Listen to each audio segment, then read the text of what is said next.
আসসালামু আলাইকুম everyone, welcome back to my channel. আশা করি সবাই ভালো আছেন, সুস্থ আছেন। আমি আল্লাহর রহমতে ভালো আছি, সুস্থ আছি। শুরু করছি আজকের ব্লগ। তো কয়েকদিন যাবৎ খুব ব্যস্তর মধ্যে দিন কাটছে।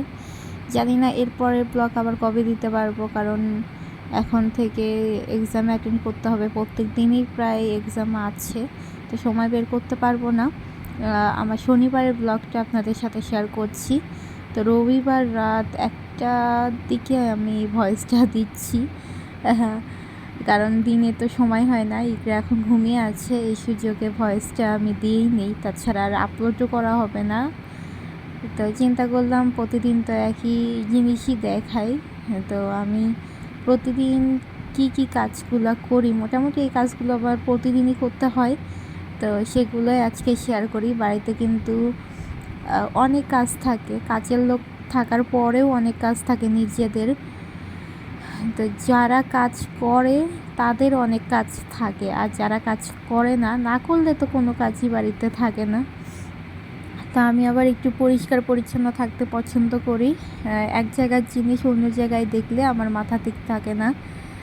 আমি সব সময় যেখানকার জিনিস সেখানে রাখতে পছন্দ করি, আর পরিষ্কার করে রাখতে পছন্দ করি।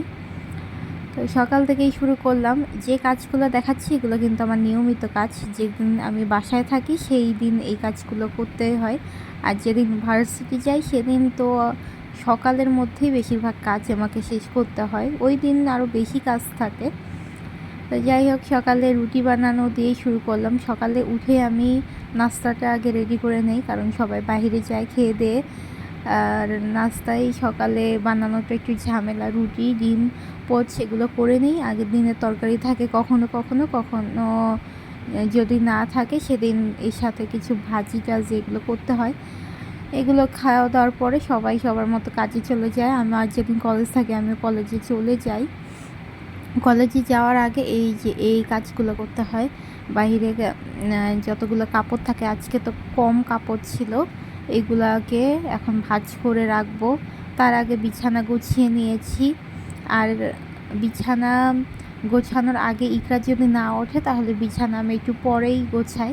আর ইকরা যদি আগে উঠে যায়, আগে ওর টেক কেয়ার করে নেই, খাইয়ে নেই, গোসল করিয়ে নেই, তারপরে এই যে কাজগুলো আমি করি। বুয়া আসার আগে আগেই আমি ফার্নিচারগুলো মুছে ফেলি।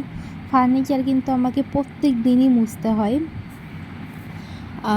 কখনো দিনে 2বার মুছি, আবার কখনো যেদিন সময় থাকে না, কলেজে যেতে হয়, সেদিন একদিন মুছতে হয়, কিন্তু প্রত্যেক দিন আমাকে ফার্নিচার মুছতে হবে। জানি না এত ধুলা কোত্থেকে আসে 5তলার ওপরে। প্রত্যেকটা জিনিসের ওপর অনেক পরিমাণে ধুলা পড়ে থাকে। এই যে প্রিন্টারের ওপরেও এই সাদা জিনিসগুলো আর কালো জিনিসের ওপর প্রচুর ময়লা বোঝা যায়। তো এগুলোকে খুব ভালো করে আমি মুছি। সকালেও মুছতে হয়, আবার আমি সন্ধ্যার পরেও মুছি। তারপরেও সকালবেলা এই যে এসে ওই একই অবস্থা। আমার রুমের যতগুলো ফার্নিচার আছে এগুলা মুছি। তারপরে ড্রয়িং রুমের সোফা টেবিল এগুলোকেও মুছতে হয়। তো এগুলো মোছামুছি বুয়াকে দিয়ে হয় না, বুয়া তো 2টা কাজ করে চলে যায়। এই কাপড় ধুয়ে দেয় আর ঘর মুছে দেয়। কোনো রকম মুছতে পারলেই হয়, ওদের কাজ করা না করা একই কথা। তারপরে যে খাট মুছতে হয়। আমার যে খাটটা আছে এটাতে একটু বেশি ডিজাইন, হিজিবিজি ডিজাইন। এটা ইকরার বাবারা চয়েস করে নিয়েছিল আমার বিয়ের মধ্যে, তো ওরা একটু বেশি ডিজাইন নিয়ে ফেলেছে। বেশি ডিজাইন নিলে এই যে মশার সমস্যা। তো আমি শুধু উপর দিয়ে মুছে যাই, আর সপ্তাহে একদিন আমি খুব ভালোভাবে এই চিপা চাপাগুলো মুছি। এইসব মোছামুছির কাজ শেষ করে তারপরে ঘর ঝাড়ু দিয়ে নেই। আমাদের বুয়া আবার ডিজিটাল বুয়া, ও ঘর ঝাড়ু দিয়ে না, ও শুধু মুছে যাবে। ঘর তো ঝাড়ু দিতেই হয় দিনে 3বার 4বার। এর মধ্যে যদি আবার ময়লা ফেলে তখন আবার ঝাড়ু দিতে হয়। দিনে যে কতবার ঝাড় দিতে হয় আল্লাহই জানে। মানে এত ময়লা কোত্থেকে আসে জানি না। যখনই ইকরা ময়লা করে কোথাও, ও তো ময়লা করেই না, ওকে সবসময় আমি পরিষ্কার রাখি, আর ওর হাতে তেমন কিছু দেইও না। তারপরেও সামান্য তো ময়লা থাকবেই, বাসায় বাচ্চা থাকলে আমি সাথে সাথে সেটা ক্লিন করে ফেলি। তো আজকে শনিবার, আজকে সবাই বাসায় আছে, জানি না কেন সবার ছুটি, তো বন্ধ। তো আমার শ্বশুর আব্বা বাজারে গেল, বাজারে যাওয়ার আগে বলে গেল আমি বাজার নিয়ে আসবো তারপর রান্না করতে। বাসায় তো মাছ মাংস সব কিছু আছেই, তারপরেও কি কি যেন আনতে গিয়েছে আমি জানি না। তো চিন্তা করলাম আস্তে আস্তে তো লেট হবে, এর মধ্যে আমি কিছু একটা রান্না করে ফেলি, কারণ গ্যাস থাকবে না, গ্যাসের যতটা সম্ভব আমি রান্না করে ফেলবো। তো লইট্টা শুটকি ছিল অনেক দিন আগে নিয়ে আসছিল, আমার রান্না করার কথা মনে নাই। সেই লইট্টা শুটকি একটু ভুনা করবো, এই যে আস্ত রসুনের কোয়া দিব, পেঁয়াজ কেটে নিয়েছি, সরিষার তেলে রান্নাটা করব। তো এর মধ্যে আবার বাজার নিয়ে আসছে, তখন প্রায় 12টার মতো বাজে। তো আজকে ইকরাকে আমি লেট করেই গোসল করাবো, বাসায় সবাই আছে, বাসায় সবাই যেদিন থাকে সেদিন রান্না বান্নাতেও দেরি হয়, সব কাজেই লেট হয়, ধীরে ধীরে সব কিছু করা হয়।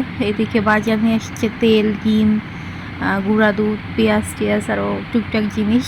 এই যে বুয়া আজকে আসছে, ওকে আবার ঝাড় দিতে বললাম বাহিরটা আজকে, তো ঝাড় দিচ্ছে। যেদিন যেদিন বলি মাঝে মাঝে ঝাড় দেয়, কিন্তু প্রতিদিন ঝাড় দিয়ে মরছে না। তারপর আবার এখানে কই মাছ নিয়ে আসছে, শোল মাছ নিয়ে আসছে, শোল মাছটা আগে ধুয়ে উঠিয়ে রেখেছি, তারপর ট্যাংরা মাছ, চিংড়ি মাছ এগুলো নিয়ে আসছে। আর ফ্রিজের মধ্যে ভর্তি মাছ আসছে। আমার শ্বশুর আব্বা আবার মাছ খেতে খুব পছন্দ করে, তার কথা হচ্ছে ফ্রিজের মধ্যে সব রকমের মাছ থাকতে হবে, বোয়াল মাছ, আর মাছ, ইলিশ মাছ সব থাকতে হবে। এগুলো খেতে খেতে আবার লেট হয়েছে, আমি এগুলো দেখে রাগ করি যে টাটকা জিনিস নিয়ে আসার পরে টাটকা খেয়ে শেষ করে ফেলতে হয়, তাছাড়া এত ভ্যারাইটির মাছ থাকলে তখন অনেক সময় কিছু কিছু মাছ অনেক দিন পর খাওয়া হয়, তখন আর মাছের টেস্ট আগের মতো থাকে না। তো কে শোনে কার কথা। এগুলো আবার বুয়ার থেকে কয়েকটা কেটে নিলাম, আর কই মাছ তো কেটেই নিয়ে আসছে। এর মধ্যেই আবার গরুর মাংস নিয়ে আসলো, গরুর মাংস আছে অল্প আছে, তো বেশি করে আবার নিয়ে আসলো। আমি এদিকে পেঁয়াজ কেটে নিচ্ছি। যেদিন এই বাজারটা যার দুপুরবেলা নিয়ে আসে সেদিন আমার রান্না করতেও লেট হয়, তো এর মধ্যে আলু রসুন এগুলো দিয়ে রান্না করব। আমি সাধারণত যেদিন বাড়িতে থাকি আর নর্মাল ডে যেদিন সবাই থাকে না বাড়িতে, সেদিন দুপুরের মধ্যে রান্নাবান্না সব শেষ করে ফেলি, তারপর গোসল করে নেই। কিন্তু যেদিন সবাই বাড়িতে থাকে আর বাজার টাজার একটু আনা হয়, সেদিন রান্না করতে করতে লেট হয়ে যায়, গোসল করতেও লেট হয়ে যায়। তো এই রান্না করতে করতে ইকরাকে গোসল করিয়ে দিলাম, আবার ওকে ঘুমিয়েও দিয়েছি। তারপর আবার গরুর মাংসটা রান্না করলাম। এদিকে কই মাছ নিয়ে আসছে, ওটা দো পেঁয়াজও খাবে, তো সেগুলোও রান্না করে নিলাম। এই যে এইটার মধ্যে হচ্ছে আমার শুটকি ভুনা, তারপরে কই মাছ দো পেঁয়াজা করবো, আর হচ্ছে করব, ওই যে গরুর মাংস রান্না করব। তারপরে ইকরায়ের মধ্যে উঠেও গেল, আমার রান্না বান্না চলছে। আর তরমুজ নিয়ে আসছে, ওকে তরমুজ খেতে দিয়েছে হাতে করে, এই দেখেন কি অবস্থা, পুরা গা মাখাই ফেলছে। ওকে তো গোসল করিয়েই দিয়েছি, তরমুজ ও অনেক বেশি পছন্দ করে। তো রান্না বান্না শেষ। তারপর এখানে আবার ফল নিয়ে আসছে, আমি গোসল করে নিয়েছি। এই ফলটা আগে কখনো খাওয়া হয়নি, ওরা নাম বলছিল যে শাম্মাম, এটা নাকি বড়ও আছে, এটা একটু ছোট টাইপের। তো এই শাম্মাম ফলটা এই প্রথম আমার খাওয়া হলো। এটা কাটার পরে ভিতরে বাঙ্গির মতো ভিতরে হচ্ছে ছিল, বিচি ছিল। আর খেতে খুব একটা ভালো লাগে নাই আমার, ওই পানসি টাইপের, ভালোই লাগে নাই, আমি খাই নাই। আমি 2-1 কামড় খেয়ে তারপর রেখে দিয়েছি, ওরা পরে এটা চিনিতে মেখে খেয়েছে।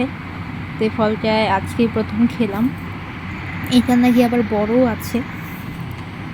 এগুলো দুপুরবেলা খাওয়া হচ্ছিল, ভাত এখনও কেউ খায়নি, ভাত খেতে খেতে বিকাল হয়ে যাবে।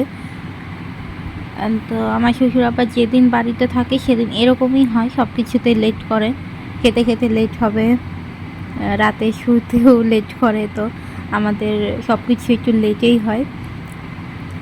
কিন্তু আমি সকাল সকালই ঘুম থেকে উঠে যাই, সকাল হলে আর বিছানায় থাকতে ইচ্ছা করে না।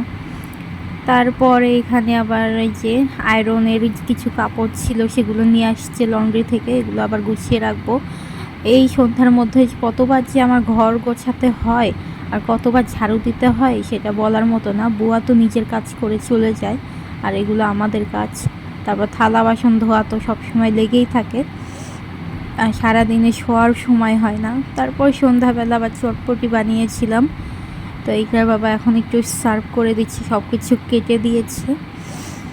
অনেক মজা হয়েছিল চটপটি। বাসায় বানানো চটপটি আমার ভালো লাগে, আমি বাইরের চটপটি খাই না। বাসায় ইচ্ছা মতো টপিং দিয়ে খাওয়া যায়। এখানে ডিম দিচ্ছে ইচ্ছা মতো, ধনিয়া পাতা, মরিচ কুচি, শসা, তারপর পেঁয়াজ, সব কিছু দিয়ে। টকটা অনেক মজা হয়েছিল, লাস্টে টক দিয়ে দিয়েছে। আগে এইসব অনেক বেশি খাওয়া হতো, এখন তো কাজের চাপে খাওয়া হয় না। তো আজকে আপনাদের সাথে শেয়ার করলাম যে আমি সারাদিনে কিভাবে কাটাই যেদিন বাসায় থাকি। কাজ করলেই কাজ, আর না করলে তো সারাদিন শুয়ে বসেই কাটানো যায়, রান্না ছাড়া করার মতো কিছুই থাকে না। কিন্তু শহরের বাসাতেও কাজ থাকে। এই যে চটপটি সাজানো শেষ, এখন উপর দিয়ে টক দিয়ে দিবে। চটপটিটা অনেক বেশি মজা হয়েছিল। আমার ব্লগটা যদি ভালো লেগে থাকে তাহলে চ্যানেলটাকে অবশ্যই সাবস্ক্রাইব করে দিবেন। আল্লাহ হাফেজ।